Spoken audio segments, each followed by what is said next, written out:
My 8-year-old daughter suddenly collapsed and was rushed to the hospital. When I arrived, the nurse said, your family was just in her room. Right then, my parents and sister walked out laughing. I froze in place. And when I finally stepped into that room, I saw something I can never unsee. The cloudy Seattle sky seemed to reflect Elizabeth Morrison's emotional state. Looking out the research facility window, she watched raindrops silently trailing down the glass, much like the tears on her cheeks. Doctor. Morrison, there's a call from your daughter's school. Her colleague Mary peeked through the laboratory door, pulling Elizabeth back to reality. She hurriedly pulled her cell phone from her lab coat pocket and checked the missed calls. 3 missed calls from the school listed as her emergency contact. Her heart began to race. Thank you, Elizabeth said as she quickly put away her experimental equipment and returned the call. Her fingers, usually steady and composed, were now trembling. Westside Elementary School. This is Elizabeth Morrison. I believe you called about my daughter Harper. Miss Morrison, thank you for calling back. Your daughter collapsed suddenly during class. She's been taken to St. Mary's Hospital. In that moment, Elizabeth's world stopped. She immediately contacted her supervisor to take emergency leave. As she rushed out of the research facility toward the parking lot, her mind was filled with thoughts of Harper. It had been 3 years since Elizabeth began life with her 8-year-old daughter Harper. The divorce from her ex-husband Michael hadn't been amicable, but the one blessing was the angel of a daughter they had created together. Michael had prioritized his career and moved to California, and lately, even his monthly phone calls had become sporadic. While driving, Elizabeth called her parents. Mom, Harper collapsed at school. They said she's been taken to St. Mary's Hospital. Oh my goodness. Martha Bradley's voice was filled with concern. I'll go right away. Your father will come too.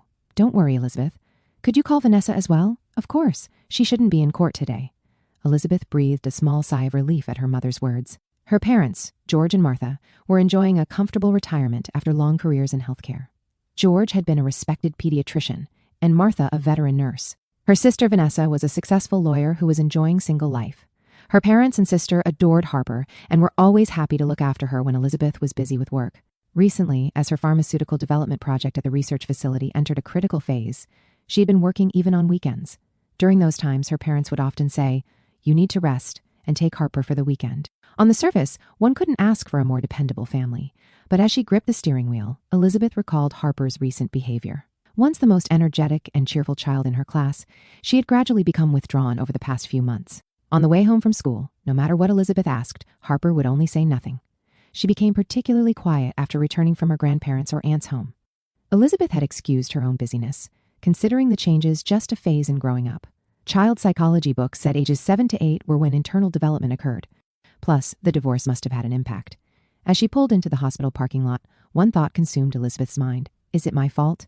Have I been putting work first and missing the signs Harper was sending? She jumped out of the car and rushed to the hospital entrance. After giving her name at reception, the nurse checked the computer and gave Elizabeth a sympathetic look. Doctor, Summers will speak with you shortly. Please wait in the pediatric ward waiting room. Elizabeth headed to the 4th floor as directed. When the elevator doors opened, she saw children's bright drawings decorating the walls. Normally, such a sight would warm her heart, but today it did nothing to ease her anxiety.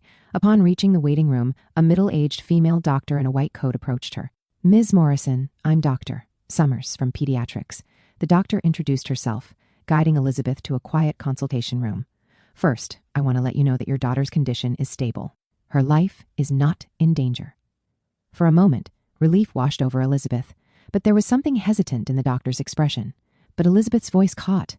Harper experienced sudden hyperventilation during class, followed by loss of consciousness. Thanks to her teacher's quick response, the ambulance arrived promptly. Doctor, Summers continued, checking the diagnosis on her tablet. Our tests show no physical problems. Blood tests, EKG, and other neurological tests are all within normal ranges. Then why? In our assessment, this is a physical and mental response to extreme stress. Medically, we call it acute stress response, doctor, Summers explained quietly. In children, it often manifests as physical symptoms, especially in sensitive children like Harper. Elizabeth's mind was confused. She couldn't imagine Harper being under such stress. True, she had become somewhat introverted lately, but was there something that might have triggered this? The doctor asked carefully. I don't know. I've been busy with work lately and haven't spent as much time with her as I'd like. But my parents and sister frequently look after her. Elizabeth's words trailed off. Did something happen at school? According to her teacher, there was a My Family presentation in class today. When it was Harper's turn, she suddenly began trembling and hyperventilating. Elizabeth closed her eyes. Harper had been preparing for that project for several weeks. She had collected family photos and made a collage. She had said she would put the finishing touches on it last weekend while staying at her grandparents' house. I want to see my daughter. Elizabeth stood up. Of course, but before that, Doctor. Summers hesitated slightly. Our child psychologist, Dr. Jenkins, also examined her. In her opinion, Harper's condition may not simply be anxiety about a school presentation. There may be something more fundamental going on. Elizabeth felt her chest tighten. What do you mean? Harper was very defensive during her conversation with the psychologist. She tended to avoid certain questions, particularly about her family. Such behavior suggests there might be some source of the doctor continued, choosing her words carefully, some source of anxiety or fear. Elizabeth stared at the doctor in disbelief. Are you saying my daughter is afraid of something? We're still evaluating the situation, Doctor. Summers answered calmly, but it's important to create an environment where Harper feels safe to talk. Having you nearby will help her feel secure? Elizabeth nodded and followed the doctor into the hallway. Her room is 412, past the nurse's station on the right. As Elizabeth hurried down the hallway, a young nurse at the nurse's station stopped her. Oh, you must be Ms. Morrison, Harper's mother. The nurse smiled. Your family was in the room until just a moment ago. They were so concerned. Elizabeth stopped in her tracks. My family. Yes, her grandfather, grandmother, and I believe it was her aunt, the nurse said, trying to recall. They wouldn't leave Harper's side. You really have a loving family. Elizabeth sighed with relief, grateful that her parents and sister had already arrived, and continued toward the room. Just then, laughter came from around the corner. Looking in that direction, Elizabeth saw her parents and sister walking side by side. They were discussing something and laughing with surprising cheerfulness. Despite having just left a hospital room, their expressions showed not a trace of urgency. Dad, Mom, Vanessa, Elizabeth approached them. The three stopped and, noticing Elizabeth, their expressions changed instantly. Her mother, Martha, was the first to speak. Oh, Elizabeth, you've finally arrived. Her voice carried a subtle reproach. Don't worry, Harper is fine. She just needs some rest and she'll be back to normal. What did the doctor say? Just stress, her father George said with medical authority. Children sometimes experience these things, especially. He gave Elizabeth a meaningful look, especially when their home environment is unstable. Vanessa folded her arms and nodded in agreement. Harper is a sensitive child. Perhaps if you made more time for her, this wouldn't have happened. Elizabeth was speechless. Her family was talking as if this situation was her responsibility. Moreover, she couldn't help but notice the disconnect between their laughing demeanor just moments ago and their now stern expressions. I came as soon as I could. I came straight from the research facility, Elizabeth said defensively. Of course, work comes first. As usual, Martha said coldly. Good thing we were there for Harper. Are you leaving? Elizabeth asked, observing their demeanor. Yes, we were going to get something to eat in the cafeteria, George answered. We've been here for hours. Would you like to join us? Harper is sleeping now. For some reason, they seem to be trying to prevent Elizabeth from entering Harper's room. No, I want to see my daughter, Elizabeth said firmly. The three exchanged glances. There was something in their look that Elizabeth couldn't quite read. I see, of course. Martha stepped back. We'll return later. Call us if anything happens. They headed toward the elevator, once again whispering among themselves as they left. Elizabeth was enveloped by a strange feeling. Something wasn't right. Her family's reaction didn't match the gravity of a child being rushed to the hospital. Suppressing the anxiety welling up inside her, Elizabeth approached room 412. She gently opened the door. In the bluish-white fluorescent light of the hospital room, the first thing Elizabeth saw was her daughter's small, curled-up form on the white bed. Harper was lying facing the window, her shoulders trembling slightly. Harper, Elizabeth called gently. The girl responded to her voice and slowly turned around. Elizabeth's heart clenched. Harper's face was wet with tears, and her eyes were wide with fear. It was as if all the light had disappeared from her once bright blue eyes. Mommy! Harper's voice was hoarse and barely audible. You came. The mixture of anxiety and relief in that question stabbed at Elizabeth's heart. It was as if Harper had been afraid she might not come. Of course, honey. Elizabeth rushed to the bed and took hold of her daughter's cold hand. Mommy's here. Everything's going to be all right.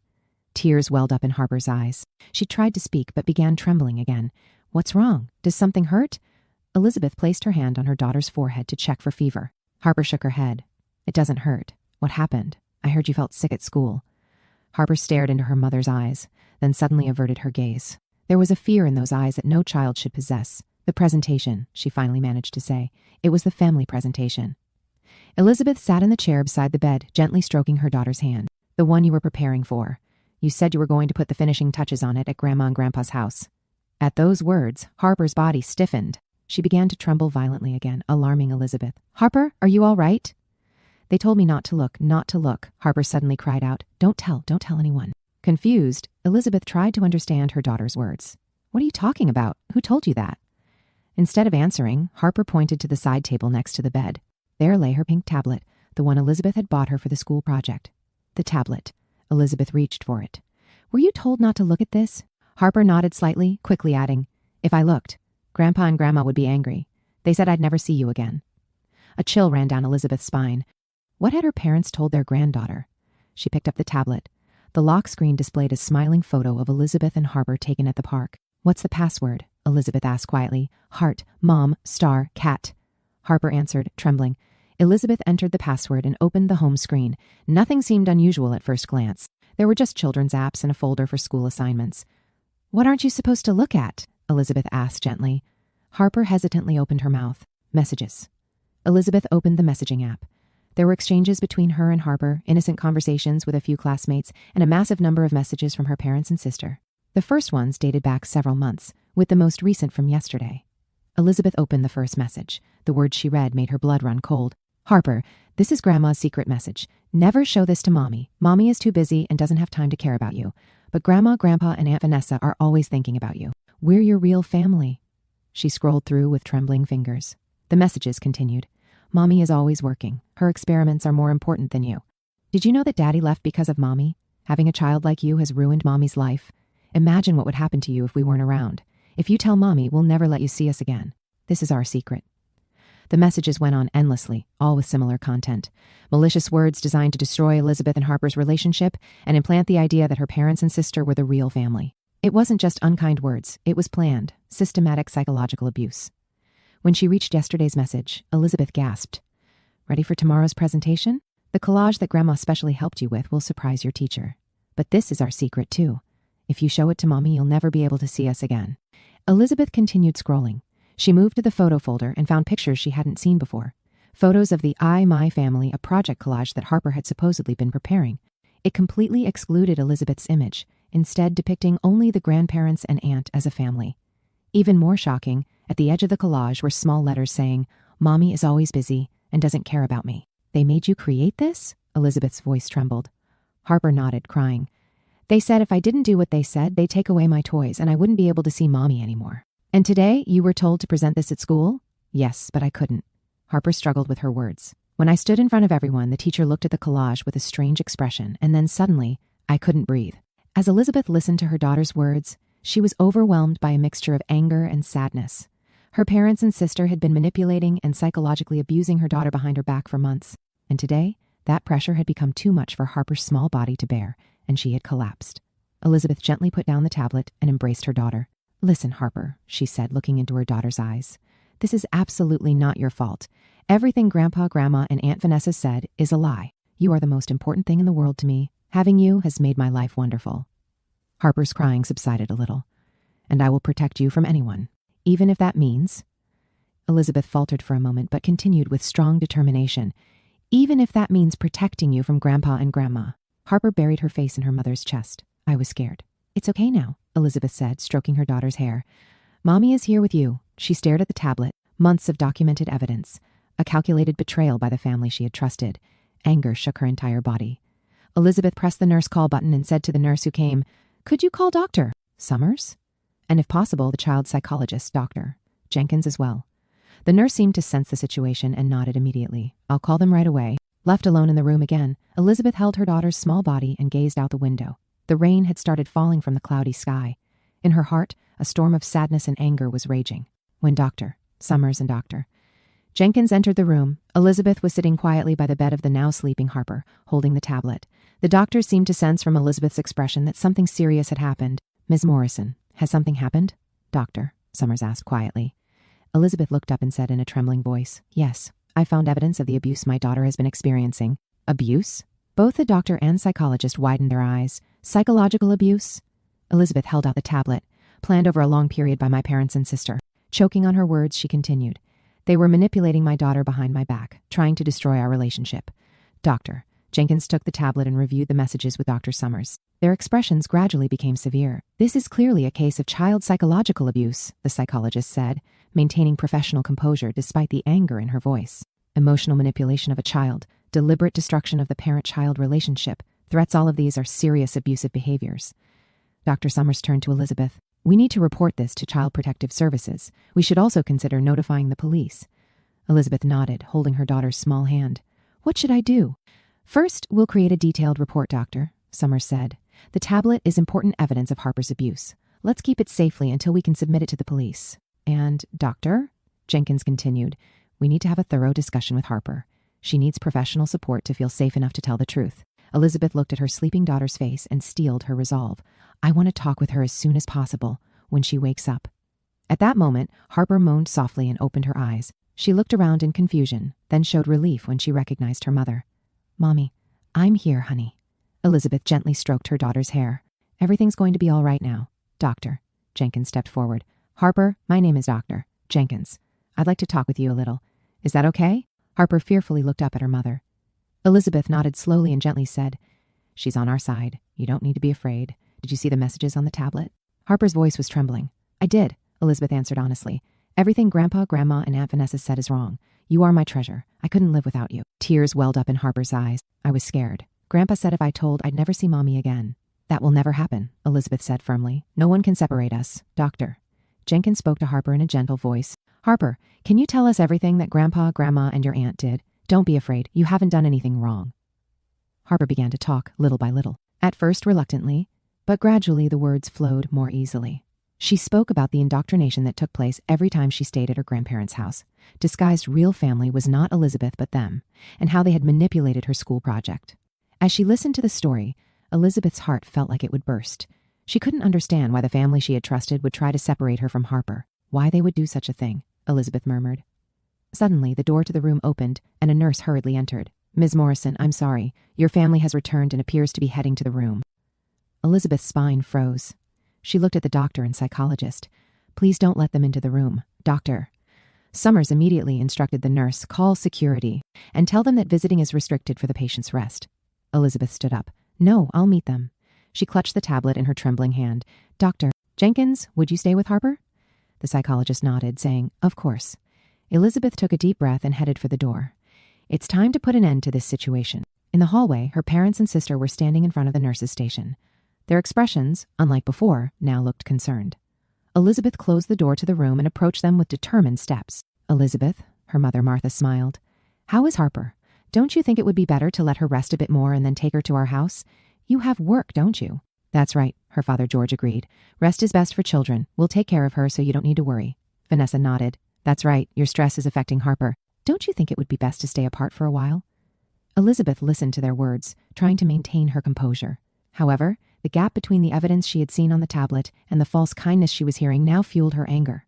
I've seen Harper's tablet, Elizabeth said quietly but firmly. The three expressions froze instantly. What are you talking about? George asked, but there was obvious tension in his voice. The abusive messages that you all have been sending to my daughter for months. Elizabeth held up the tablet. It's all here. Mommy cares more about work than you. Your existence has ruined Mommy's life. We are your real family. What are these ugly words? The color drained from Martha's face. That's a misunderstanding. We were just a misunderstanding? Elizabeth's voice grew slightly louder. There is no misunderstanding about threatening, manipulating, and trying to separate an 8-year-old child from her mother. Calm down, Vanessa said coolly, like the lawyer she was. You're exaggerating the situation. We were just trying to help Harper. Help? Elizabeth said incredulously. You psychologically abused my daughter until she collapsed at school. At that moment, security guards and police officers appeared in the hallway. Doctor, Summers must have contacted them. What's going on? One of the officers asked. Elizabeth took a deep breath and explained the situation as calmly as possible. These people are my parents and sister. They have been psychologically abusing my daughter over a long period. The evidence is here. She handed the tablet to the officer. This is outrageous. George suddenly raised his voice. We are top-tier doctors and lawyers. Do you intend to believe such ridiculous claims? You're an unfit mother. Martha also exploded with anger. Can you imagine what would have happened to Harper without us? You're always working. At that moment, other patients and medical staff in the hallway turned to look. The true nature of the three was exposed in public. The officer checked the contents of the tablet and looked sternly at George and the others. We need to discuss this further in a separate room. Elizabeth placed her trembling hand on her chest, staring at her family's angry faces. It was the moment their masks fell away, revealing their true selves. 3 months later, on a Sunday morning with soft spring sunshine enveloping Seattle, Elizabeth was making pancakes in the kitchen, listening to Harper's laughter coming from the living room. Mom, look at this. Elizabeth wiped her flour-covered hands and headed to the living room. Harper was working on colorful papers spread out on the table. A new My Family project, this time created by her own will. It's beautiful. Elizabeth placed her hand on her daughter's shoulder. The collage included photos of Elizabeth and Harper, as well as images of the new family that had recently joined their lives. Members of the single mothers support group that Elizabeth had joined. They gathered for brunch every Sunday, letting the children play in the park while the parents shared life's joys and concerns. I included Aunt Lisa, Aunt Kate, and Aunt Emma, Harper said proudly, and David, Sophia, and Tyler, pointing to the children's names. Something more important than blood ties, Elizabeth smiled. We've learned what real family means. After the incident, a restraining order was issued against Elizabeth's parents and sister. Based on the findings of Child Protective Services, they were never allowed near Harper again. Their reputation in the community collapsed. George received a severe warning from the Medical Association, and Martha was expelled from the Retired Nurses Association. Vanessa was fired from her law firm, and the three moved to another state. The civil lawsuit Elizabeth had filed was still in progress, and they were facing the consequences of their years of possessiveness and control. Harper met with a kind and understanding therapist twice a week, gradually healing her wounds. At first, she suffered from nightmares, but now her smile had returned, and she was enjoying time with friends at school. Elizabeth's workplace also showed understanding of her situation and introduced a flexible working system. This allowed her to continue her important research while still having time to attend Harper's school events and make dinner together. Mom, what time are we going to brunch today? Harper asked. At 11. Let's eat our pancakes before then, Elizabeth smiled. Would you like to help? Harper ran happily into the kitchen. As Elizabeth watched her daughter's retreating figure, she was filled with deep gratitude. The unforgettable scene from that hospital room was still vivid in her memory, but it had left her with a valuable lesson. True family is not bound by blood alone, but created through love, respect, and mutual support. Now, a warm circle of chosen family bound by such ties surrounded her and Harper. It was a bond far stronger than blood, a true connection. As the sweet aroma of pancakes spread throughout the house, mother and daughter enjoyed their new Sunday tradition. Their hearts were no longer filled with fear,